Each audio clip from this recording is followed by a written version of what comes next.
You got a business? You want to start a business? Well, I got some tips to help you succeed in your business. Stay tuned. There's more.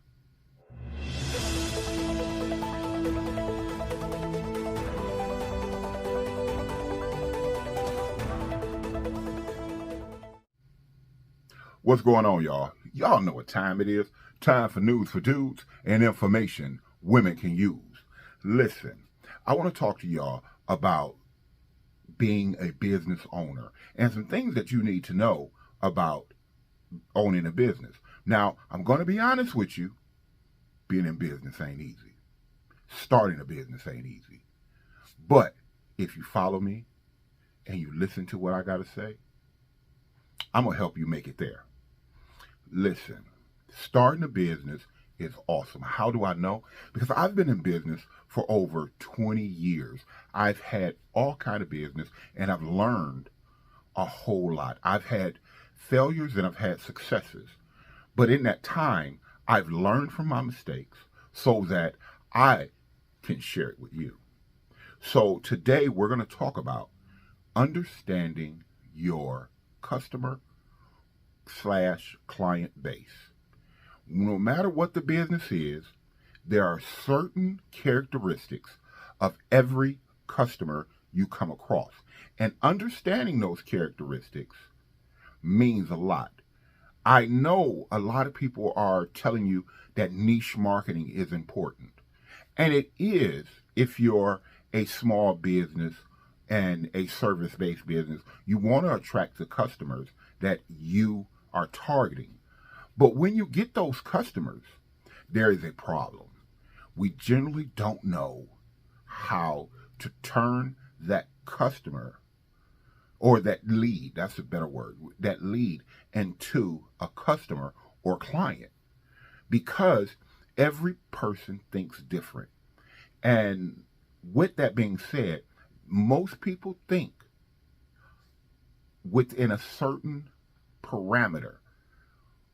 It's really simple, and I'm going to give it to you, right? Listen up. Your customers' mental characteristics stand out as they're talking to you. All you have to do is listen. And you have basically four different type of customers. And I am going to break down each type of customer and how each one of them are advantageous to you so that you know how to deal with them. So let's get started. You ready? I hope you're ready.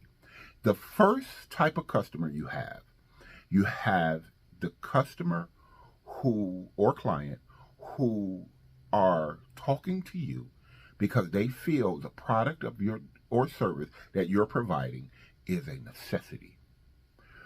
Knowing and understanding when people tell you they need something, then it is your obligation to show them that they need the product or service that you have. And you have to stick with that because they let you know they need it. So you have to add that comfort of saying what you have is exactly what they need and it's going to fulfill that void within their life. That's key. You have to understand. You have to fulfill your product or service have to fulfill that need.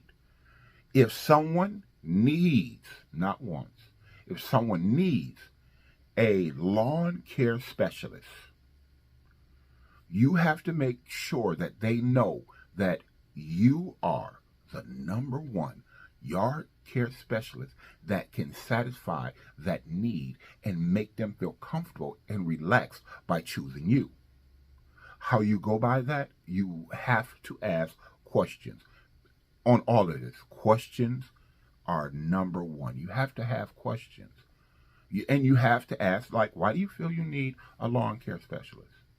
And they'll come up, well, my last lawn care specialist was not very good and he didn't show up on time and sometimes he didn't show up on the days that he showed up. And you have to make sure that you comfort them to let them know that you'll be there on time, you won't quit on them, and you're the lawn care specialist that they need. With that being said, we're going to move on because I don't want to make this video too long. The next one, customer or client you may have, is the person that is shopping out of convenience or coming to you out of convenience. Now, this is very important because people pay for convenience. In the day and age we live in, I call it the microwave age, where people want what they want and they want it now.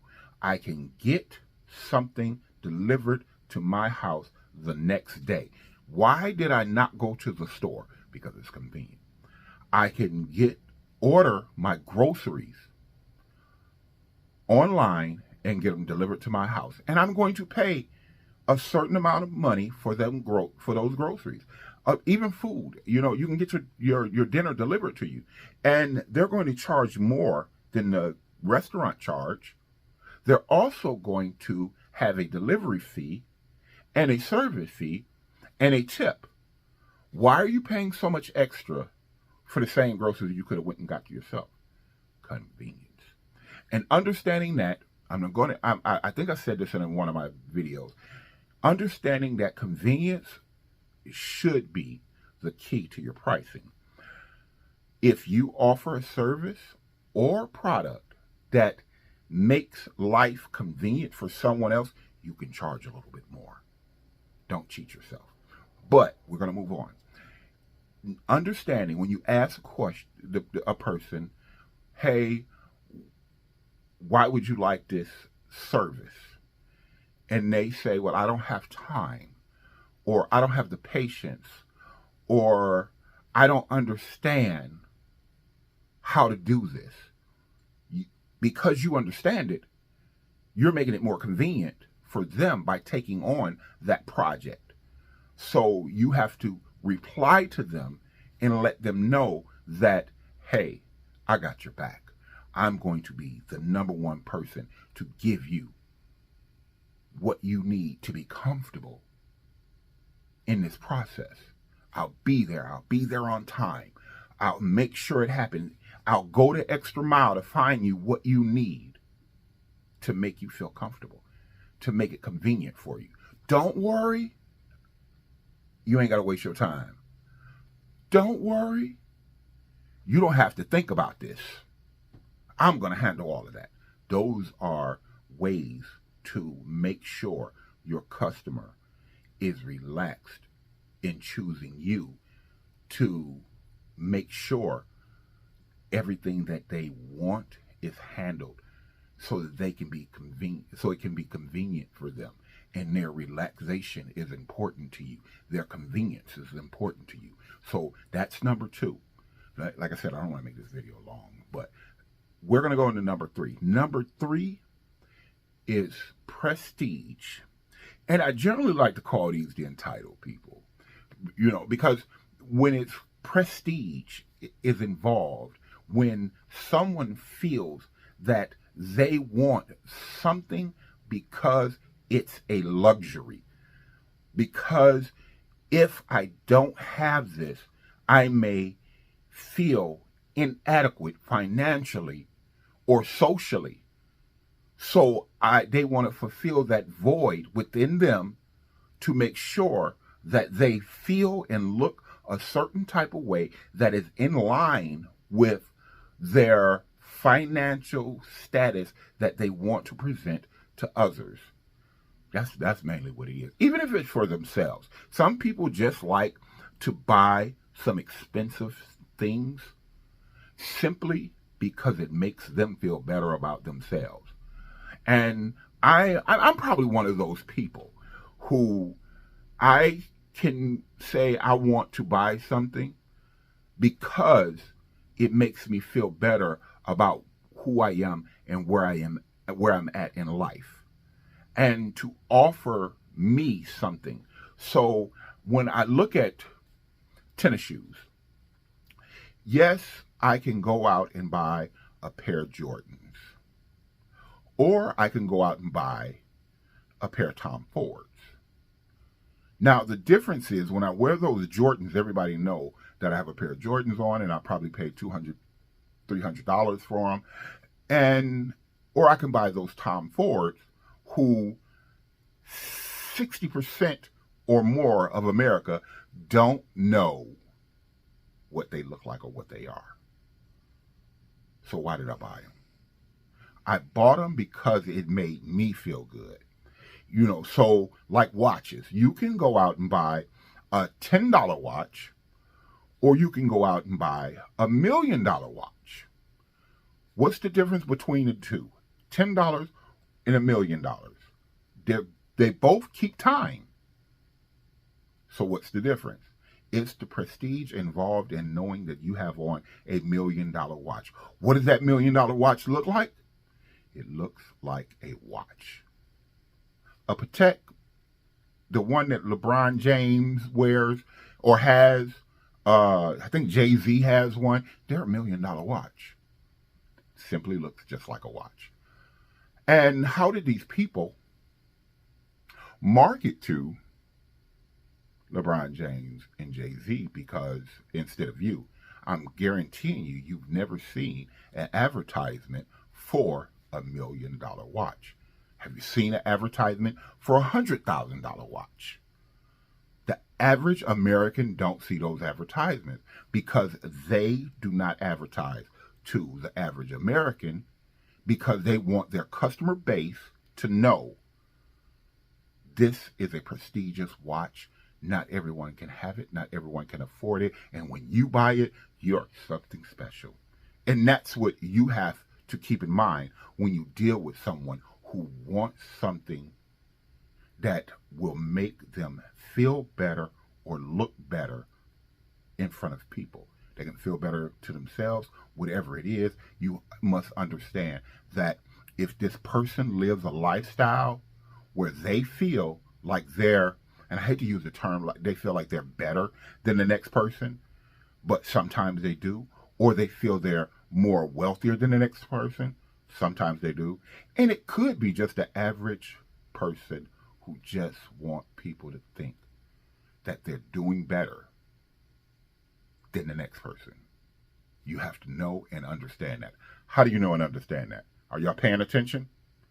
How do you know? You ask questions. People will tell you anything you want to know if you ask the right questions. And maybe one day I'm going to do a video on what's the right questions to ask the right clients and customers. But again, I'm moving right along. Number 4, last but not least, is the adventure buyer.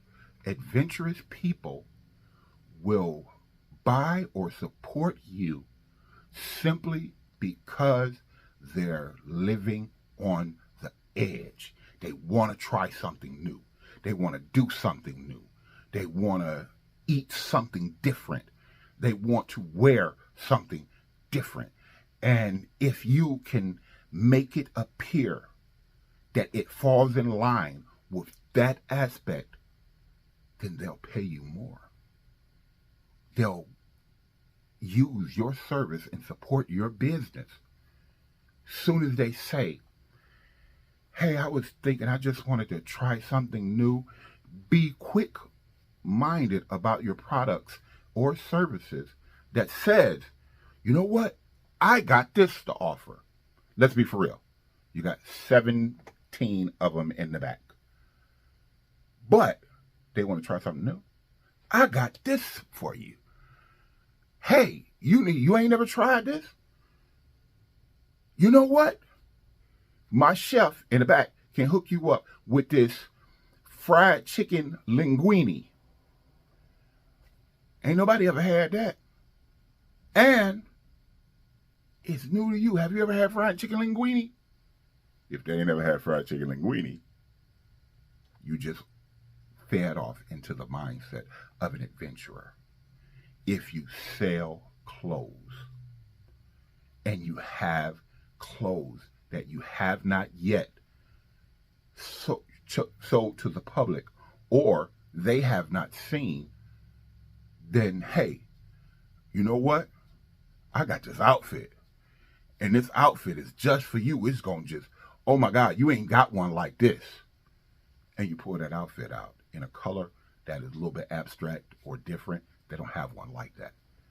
And you add to the mindset of them purchasing something new. So that's what you have to understand. Keep in mind, these are the mindset of customers and clients that support businesses every day. What makes you any different than Walmart? What makes you any different than the massage therapist down the street? Hey, you're a massage therapist, you can knock out most of this. Most people need massages, or they feel they need massages. Most people want the convenience of knowing either they can come to you when it's convenient for them, or you can come to them and you can charge extra for it. You can also make your massage therapist service a prestigious service by saying, I don't just go anywhere. I don't just touch anybody. You have to be on a certain level or a certain mindset to get my services. And you can cater to the adventurer by saying, hey, you ain't had a massage? I'm going to give you a deep tissue massage. Oh, it's going to be something for you. Because, listen, I've had a deep tissue. It's going to be something for you, but it's going to change your life. It changed my life because they put their elbows in me and they made it hurt more than it felt good until they were done. And then I was like, oh, that felt good, but whew, why is this lady on my back? Oh, get off my back. But anyway, this is how you deal with those type of clients. With that being said, this is your guy, Eric S. Beard. Don't forget to subscribe. Don't forget to share. I'm out of here. Y'all have a wonderful day.